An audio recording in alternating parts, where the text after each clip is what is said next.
哈萨克斯坦总统纳扎尔巴耶夫突然宣布辞职总统一职，哈萨克斯坦议会上院长托卡夫耶夫将暂时代理行使总统职权，由其完成截至2020年的任期。他在国安家电视台发表辞职演讲时表示，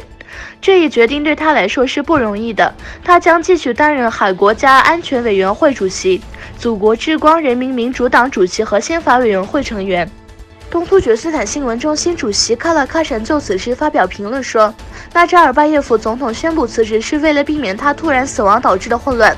哈萨克斯坦不仅仅是个领土大国，而且自然资源丰富，它与2个世界大国俄罗斯和中国接壤。他的辞职不是危险的情况，而是一个预防国家陷入混乱的好措施。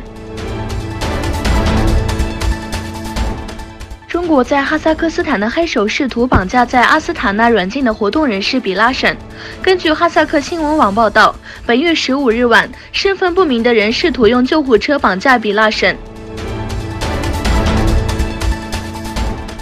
维吾尔活动家世界维吾尔大会执行委员会主席乌迈尔·喀纳特访问了美国国务院，他向国务院官员介绍了东突厥斯坦问题，并交换了意见。